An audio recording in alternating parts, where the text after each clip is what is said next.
Today I'm going to explain why this man, Alexander Fleming, was the greatest Briton of all time. He was born on 6 August 1881 in Lockfield Farm in Scotland.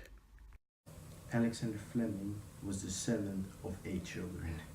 His father had 8 children, 4 whom he had with his first wife and 4 with his second wife. Alexander belonged to his second wife and was the third of 4th. Alexander's father died at 59 years old, and Alex was just 7 years old when his father died. Fleming went to Loudon Moor School and the Darvel School, and he earned a 2-year scholarship to Kilmarnock Academy before he went to London, where he attended the Royal Polytechnic Institution. In 1903, his elder brother Tom, who was already a physician at the time, suggested to Alexander that he would also become a physician, and so the 22-year-old enrolled at St. Mary's Hospital, where he in 1906 qualified with an MBBS degree that stands for Bachelor of Medicine and Bachelor of Surgery.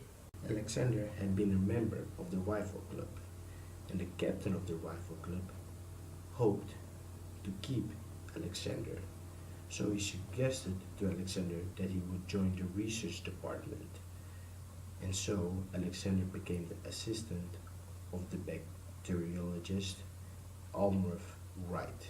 He was a pioneer in vaccine therapy and immunology. Bacteriology is the branch and specialty of biology that studies the morphology, ecology, genetics, and biochemistry of bacteria.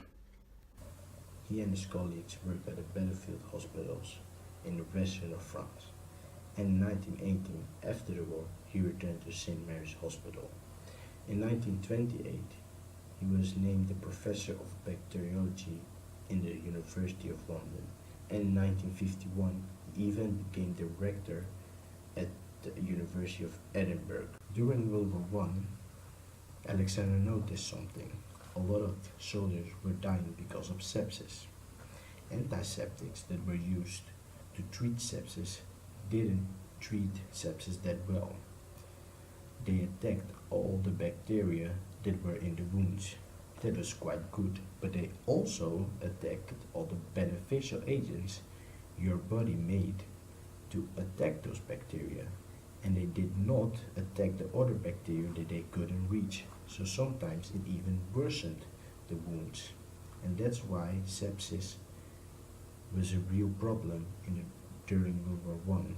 And when he noticed that, he wrote an article about it and sent it to the medical journal The Lancet. Sepsis is a life-threatening condition that arises when the body's response to infection causes injury to its own tissues and organs.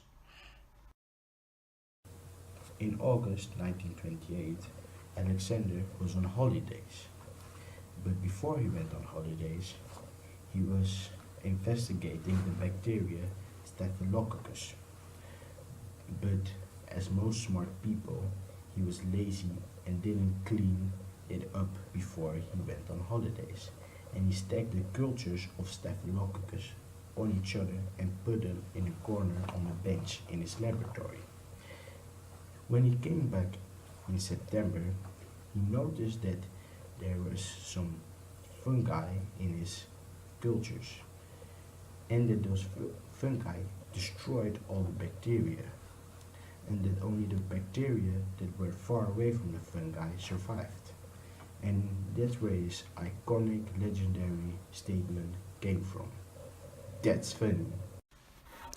Staphylococcus, a bacterium of a genus that includes many pathogenic kinds that cause pus formation, especially in the skin and mucous membranes. The name's origin is from Latin and it means grapes. When I woke up just after dawn on September 28, 1928, I certainly didn't plan to revolutionize all medicine by discovering the world's first antibiotic or bacteria killer, but I suppose that was exactly what I did. Penicillins include penicillin 5 for sore throats, amoxicillin for chest infections, and fluxloxacillin for skin infections.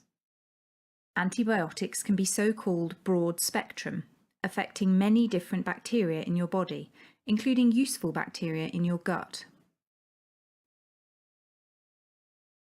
Some antibiotics are more narrow spectrum, only affecting one or two types of bacteria. It is better to use narrow spectrum antibiotics where possible. Most antibiotics have no effect on your immune system.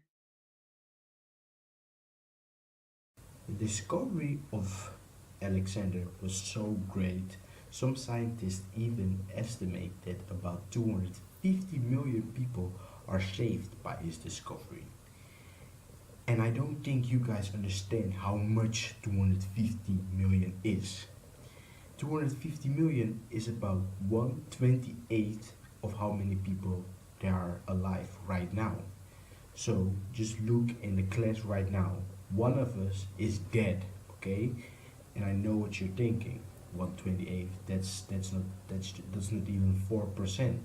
But one guy, and one discovery have kept more than 3% of us alive, and I think that's a lot because we are with a lot, and that's why I think Alexander Fleming is the greatest Briton of all time.